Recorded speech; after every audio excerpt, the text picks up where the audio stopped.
Welcome to the Story Drop. And before this story begins, I need to ask you something personal. Do you ever look at your life, your job, your apartment, your carefully selected furniture, and feel like none of it is actually you? Like somewhere between childhood and now, you became a version of yourself that you never agreed to be. Because the man at the center of today's story felt exactly that, and what he did about it will make you question every comfortable thing you have ever owned. This is Fight Club, and Tyler Durden is already inside your head. Before the story even begins, he has no name. The film never gives him one. He is just the narrator. A man in his early 30s, working a white-collar job he hates, in an office building that could be any office building, in any city in America. He buys IKEA furniture to fill his apartment. He picks the correct flatware. He organizes everything just so. And at 3 in the morning he lies awake in the dark, with insomnia so severe he cannot remember what sleeping actually feels like. His doctor refuses to give him medication, tells him if he wants to see real suffering, he should visit a testicular cancer support group. The narrator goes, and something extraordinary happens. He sleeps.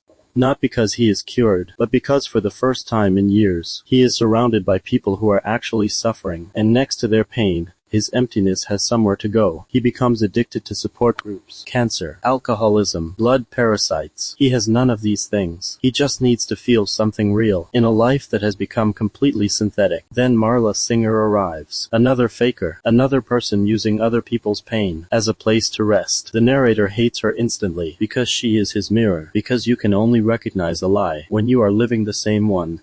He cannot sleep again. The support group stopped working the moment he knows he is not the only fraud in the room. And then, on a flight home from a business trip, he meets Tyler Durden. Tyler is everything the narrator has quietly wanted to be, since the moment he started buying furniture instead of living. Confident, careless, magnetic. He makes soap for a living. He says things like, "The things you own end up owning you." He says them like they cost him nothing, like freedom is simply a decision that most people are too comfortable to make. When the narrator's apartment explodes, all of his things, all of his carefully curated identity, gone in one night, Tyler offers him a place to stay, a decaying house at the edge of the city. No furniture, no hot water, no IKEA, and one condition: hit me as hard as you can. What begins in the parking lot of a bar, between two men who need to feel something, becomes something that cannot be stopped. Other men find them, men who work jobs they hate, to buy things they do not need, to impress people they do not like, men who have been told their entire lives to be calm, be quiet, be professional, and who have run out of places to put everything they were never allowed to feel. Fight Club gives them a place. Rules are simple. You do not talk about Fight Club. You do not talk about Fight Club. You fight until someone says stop. And for a few hours every week, these men feel completely alive, for the first time in years. But Tyler does not stop there, because Tyler is not interested in therapy. He is interested in demolition. He builds Project Mayhem, an army with no names, no identities, no past. Space monkeys, he calls them. They follow instructions without question. They vandalize. They destroy. They plan something much larger than a few men punching each other in the basement of a bar.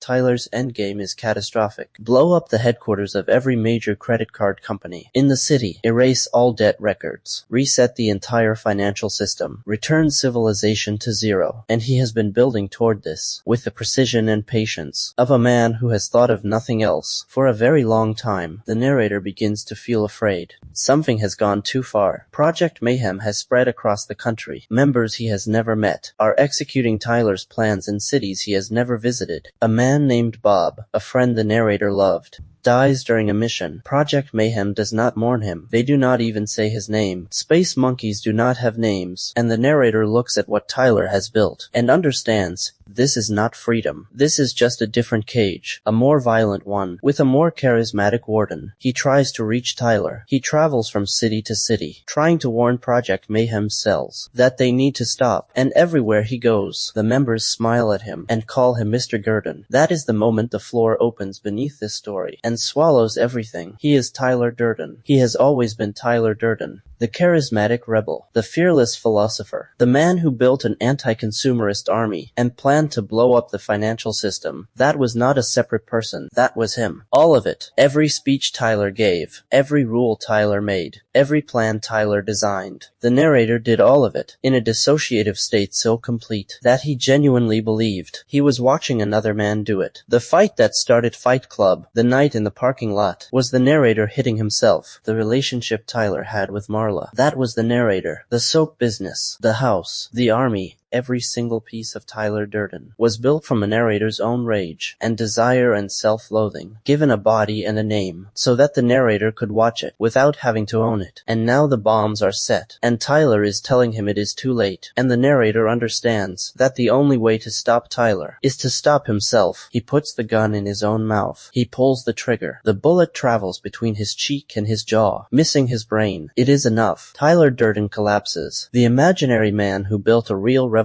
dies from a wound inflicted on a body he never actually had. The narrator survives, barely, and he stands with Marla at the window of the tower where Project Mayhem was supposed to end everything, and the buildings go up anyway, because you cannot dismantle a machine by removing one gear. The movement was already bigger than its creator. The revolution Tyler started does not need Tyler anymore. It never did. Fight Club is not a film about masculinity. It is not a film about anarchy. It is a film about the terrifying gap between who we are and who we need ourselves to believe we are. The narrator could not own his rage, could not own his desire for something real, in a life built from catalogs and quarterly reports. So he invented a man who could own all of it for him, and gave that man his body, and then watched in horror as that man became something even the narrator's darkest fantasy had never intended. Tyler Durden was not the enemy. Tyler Durden was the answer to a question the narrator was too afraid to ask himself. What would I do if I stopped caring what happened to me? The answer was this. Exactly this. And the most chilling thing about that answer is how many people watched this film and thought Tyler Durden was the hero. I want to ask you one thing before you go. If you met Tyler Durden, if he looked at you and said, "The things you own end up owning you," would you hit him as hard as you could? Or would you follow him? Drop your answer in the comments. I read every single one. And if you want more stories that break something open in the way you see yourself, The Story Drop has them. Go find your next one.